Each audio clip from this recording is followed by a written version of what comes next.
ദൈവത്തിന്റെ അതിപരിശുദ്ധ നാമം വാഴ്ത്തപ്പെടുമാറാകട്ടെ. മാസ്റ്റർ കപ്റ്റൻ സജു അച്ഛൻ, കർത്താവിൽ പ്രിയ വിശ്വാസ സമൂഹമേ, കുഞ്ഞുങ്ങളെ, ഇന്ന് ഈ പരിശുദ്ധ ദേവാലയത്തിൽ കടന്നുവന്ന് ആരാധനയിൽ പങ്കെടുക്കുവാനും ചണ്ടുവചനങ്ങൾ പറയുവാനും ദൈവം തന്ന അവസരമോർത്ത് ഞാൻ ദൈവത്തെ സ്തുതിക്കുന്നു.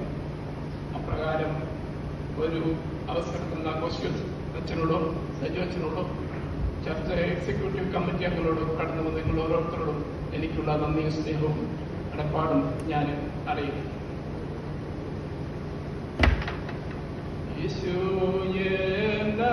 യേശുസ്ഥാനം ആശ്രയാവനിലത്രേ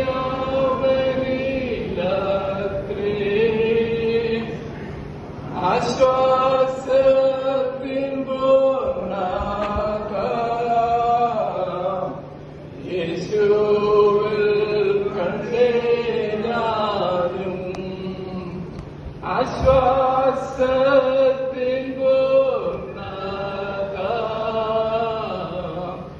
യേശുവിൽ കണ്ടേ ഞാനും.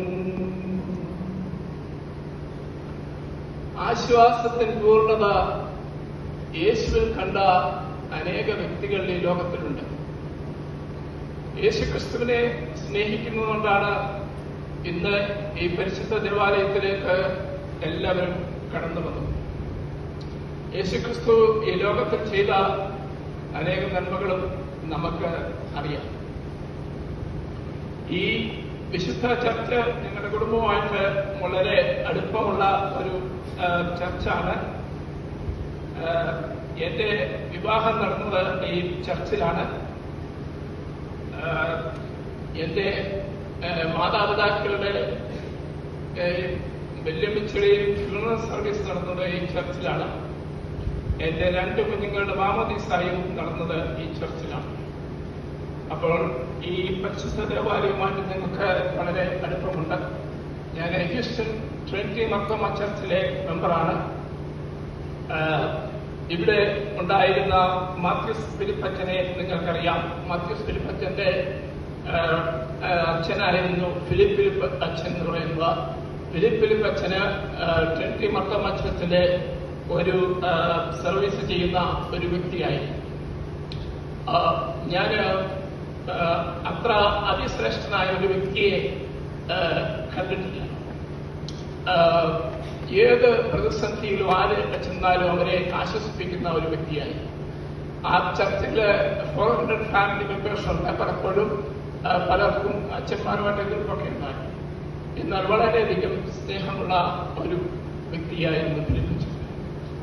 ഫിലിപ്പച്ചന് ബൈബിള് വായിക്കുമ്പോഴേ ബൈബിളിൽ നോക്കിയല്ല വായിക്കുന്നത്, മുൻപോട്ട് നോക്കിയിരുന്ന് ഓർമ്മയിൽ കൂടെയാണ് വായിക്കുന്നത്. അപ്രകാരം ബൈബിൾ വായിക്കുന്ന ഒരു വ്യക്തിയെക്കുറിച്ചും ഞാൻ കേട്ടിട്ടില്ല. അപ്രകാരം അതിശ്രേഷ്ഠനായ ഒരു വ്യക്തിയായിരുന്നു ഫിലിപ്പച്ചൻ. ഈ ചർച്ചിൽ ആയിരുന്ന സമയത്താണ് അദ്ദേഹം അച്ഛനായത്. ഈ ചർച്ചിൽ നടക്കുന്ന 5ാം സൺഡേയിലെ എല്ലാ മാസങ്ങളിലും പണ്ട് അനുഭവ സാക്ഷ്യങ്ങൾ പറയുവാനുള്ള അവസരം ഉണ്ടായിരുന്നു. ഹ്യൂസ്റ്റൺ അമേരിക്കയിലെ ഒരു മർത്തോമ ചർച്ചിലും അപ്രകാരം ഒരു അവസരം ഞാൻ കേട്ടിട്ടില്ല. മനുഷ്യൻ അവരുടെ അനുഭവ സാക്ഷ്യങ്ങൾ പറയുന്നത് കേൾക്കുന്നതാണ് എനിക്ക് വലിയൊരു സന്തോഷവും പ്രത്യാശയും ധൈര്യവും ഉണ്ടാകും.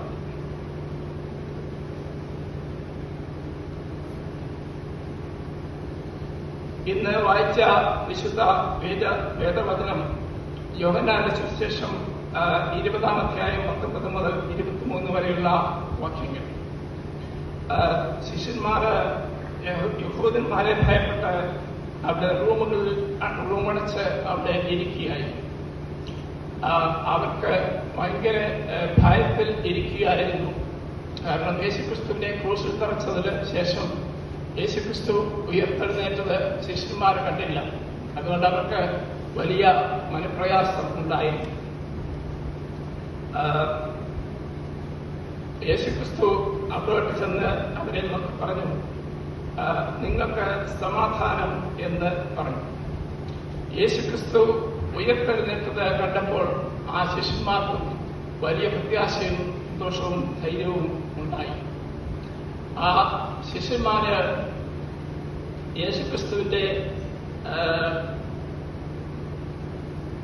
ക്രൂശിൽ തറയ്ക്കുന്ന സമയത്ത് അവർ പലരും അവിടെ നിന്ന് കടന്നുപോയി. അപ്രകാരം പിന്നീട് യേശുക്രിസ്തുവിനെ കാണുവാൻ വേണ്ടി അവര് വളരെ പ്രത്യാശയോടുകൂടെ ഇരിക്കുകയായി. അപ്പോൾ യേശുക്രിസ്തു വന്ന് അവരോട് അനേക കാര്യങ്ങൾ പറഞ്ഞു. നിങ്ങൾക്ക് പൂർണ്ണ സമാധാനം. യേശുക്രിസ്തു ഈ ലോകത്തിൽ ജീവിച്ചപ്പോൾ അനേക പ്രതിസന്ധികൾ കൂടി കടന്നുപോയിട്ടുണ്ട്. അനേകർ യേശുക്രിസ്തുവിനെ വേദനിപ്പിച്ചിട്ടുണ്ട്. എന്നാൽ യേശുക്രിസ്തു ഒരു വ്യക്തിയെയും വേദനിപ്പിച്ചിട്ടില്ല. അതാണ് നമ്മുടെ ദൈവം.